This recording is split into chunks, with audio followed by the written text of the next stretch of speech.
Welcome to Financially Free Podcast with your host, Nay Torres.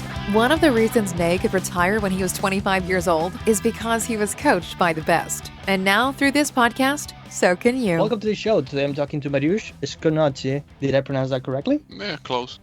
How would you pronounce it? Skonieczny. Skonieczny. I'm sorry about that. Thank you for your time, sir. And I wanted to have this phone call with you because I find you have a lot of knowledge about stock. And I was reading your books and I was really impressed with what you have done, especially the last. The last one is called How to Profit from the Coronavirus. You went through a whole year of looking at every public traded company in the New York Stock Exchange, NASDAQ, OTC markets, and Toronto Stock Exchange. Is that right? Yeah. I went through them one by one because I was mostly invested in Oracle resources, and I was kind of, preparing for what do I want to do next. And I didn't want to be in a situation where I needed to find something real quick. I wanted to just have various ideas prepared. So while I was waiting, I went through all these companies one by one.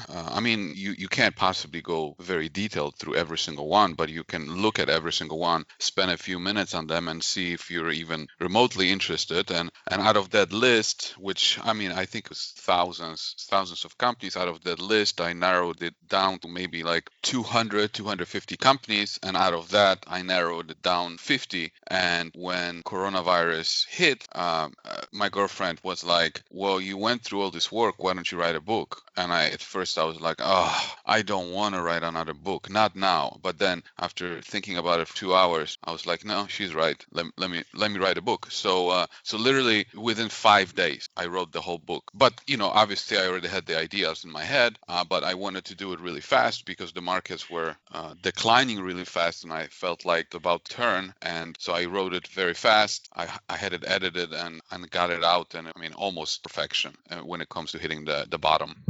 I was going to mention that it's like everything you pointed out, and these are high quality companies, 50 really high grade companies, and they're all like up. Can you tell me, before we start talking about this, more about you? I'm very interested to know your background. I know you're from Poland originally, and you went through hyperinflation. Yeah, but I was a kid at the time. I didn't know what was going on. But yes, I was born in Poland. I was there since my 16th year, since I was 16 years old, and then I immigrated to the United States and finished high school in the US and college here. Right after college, I was always interested in investing, but first I went into the real estate industry. I was a real estate appraiser, both the residential and commercial, and then I became a commercial real estate broker. But I didn't have heart. I didn't have passion for real estate. So when 2008, 2009 financial crisis hit, I just pretty much went to my bosses and I said, I don't want to do this anymore. I'm quitting. And literally December 31st, 2008 was my last day. And that's when I started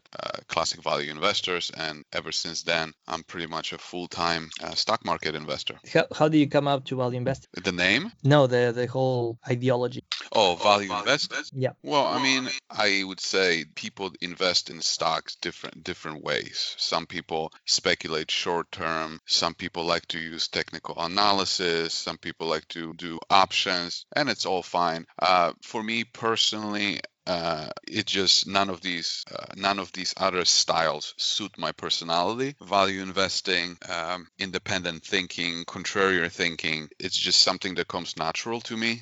So following, and at first, as many value investors, they start similar way, reading about what Warren Buffett did, how Ben Graham. So I started in a similar way, and then over time, I would say I gravitated towards smaller names, more small cap, micro cap companies, where I thought that I could get more of an edge, and also I prefer that space because it's not as crowded as the big names. If you look at Microsoft or Apple or Tesla, what am I going to add? Everyone is talking about these names. I don't want to be involved in things like this. I want to go places where no one else is. I want to be the one that is an expert in it by doing the work. I don't feel like I can have any edge, any expertise when looking at the big names like Apple or Microsoft or even Tesla. And how was your experience? You still do small stocks, I guess, because the book talks about very big companies.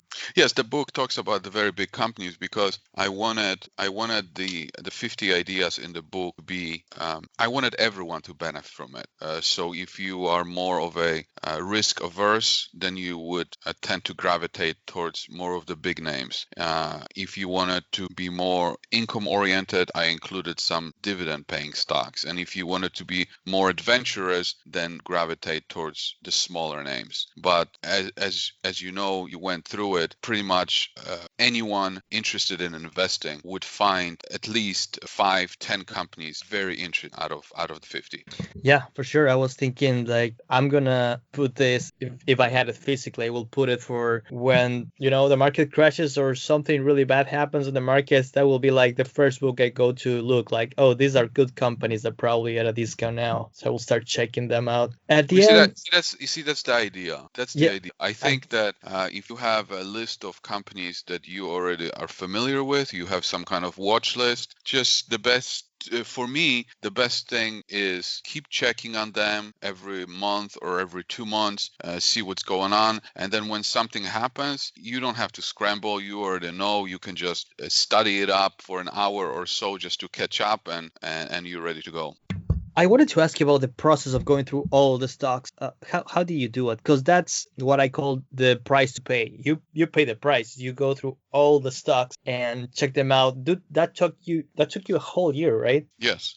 It was a full-time job, I guess. It's hard to say, I did something 8 hours straight. People love to say that. It's you do a few hours there, few hours there. I didn't count the number of hours.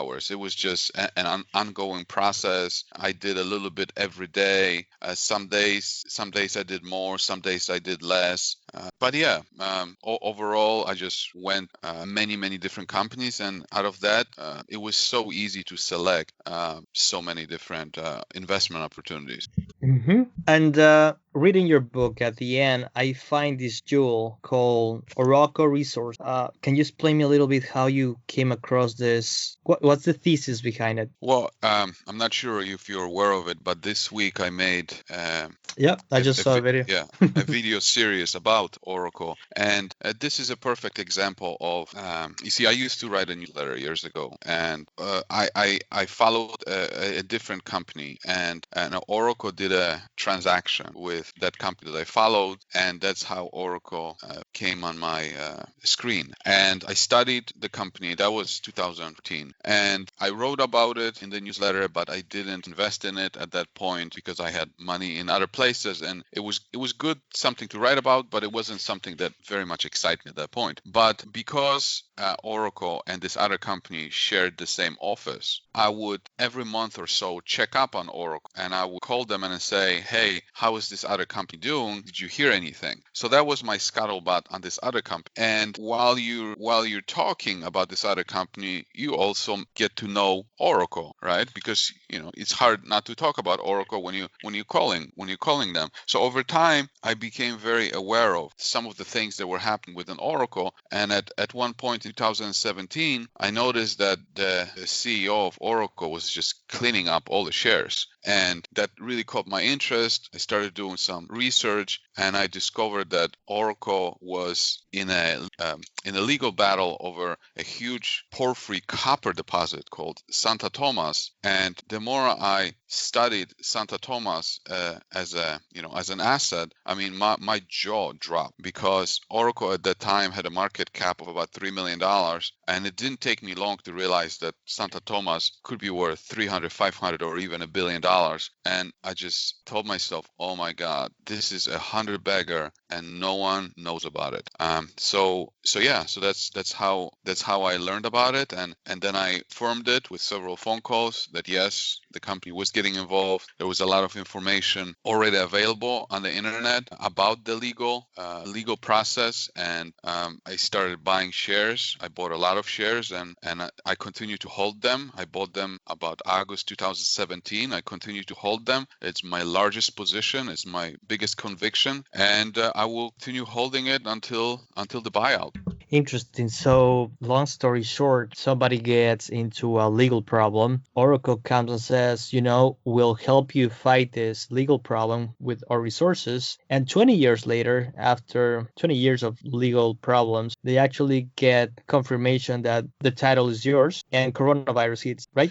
Yeah. So Oracle didn't get involved 20 years ago. The legal problems started about 20 years ago because the owner of Santa Tomas, a Mexican gentleman, in 2002 he sold the property to pretty much a crook, and that was in 2002. And then that crook pretty much stole the property without. He paid out of $8 million that he was supposed to pay. He paid only like 200,000, and then he didn't make any other payments. And because of some other shenanigans that he's doing, he pretty much knew that that Mexican gentleman wasn't going to be able to get the property back. And also that gentleman was, I'm not sure exactly his age, but he was getting up there. He's 80 something years old. So that crook didn't even think that this guy was going to try to get the property back. But in 2006, he informed that he wanted the property back because that was part of the agreement. Obviously, the crook didn't want to give him the property back. And this gentleman already had a relationship with Oracle's management because he sold Oracle a prior property. So they already knew each other, and Oracle's management came forward and said, we will help you win this battle, because it was in 3 different jurisdictions. It was in Bahamas, Mexico, and the United States. But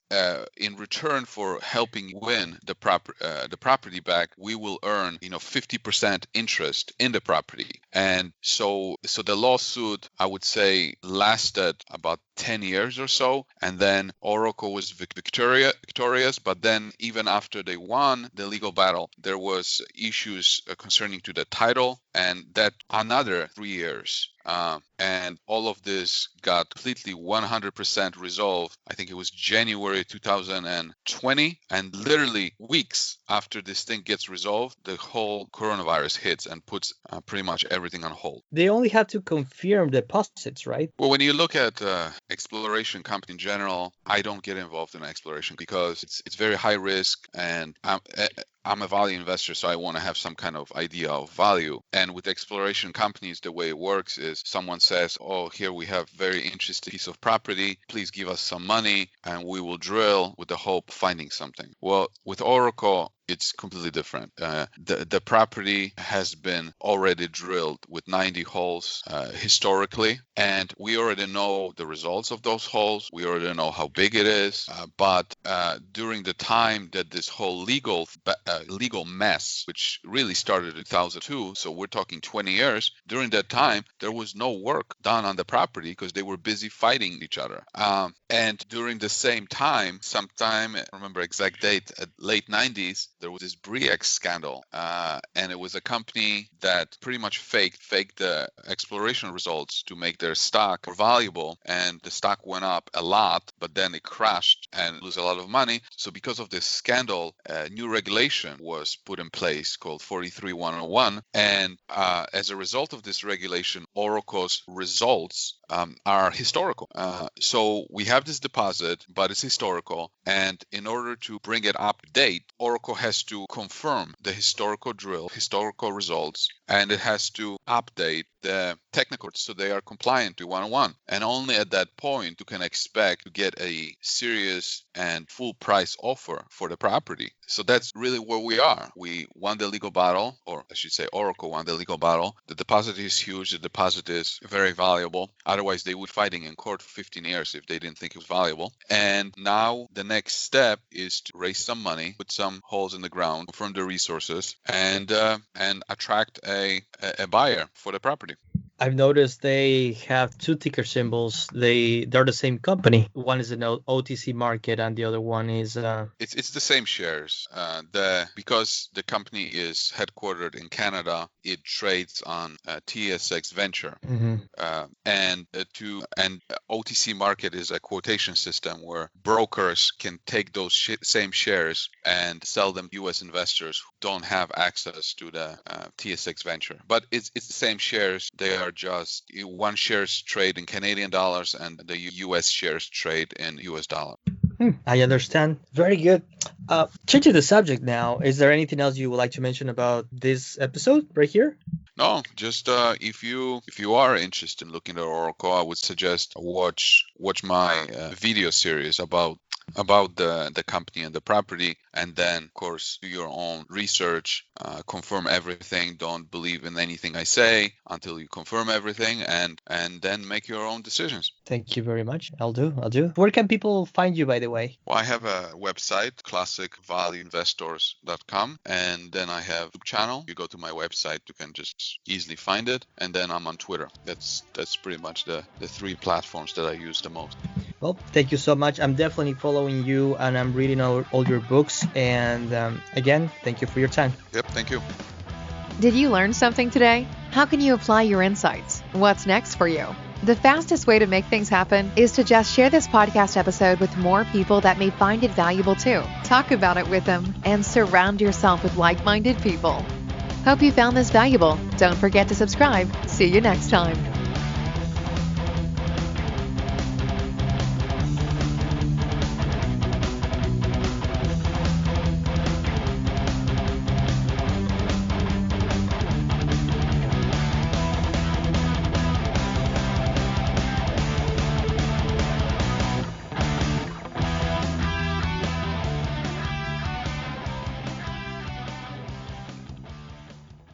This podcast references opinions and is for information purposes only, not intended to be investment advice. Seek a duly licensed professional for investment advice.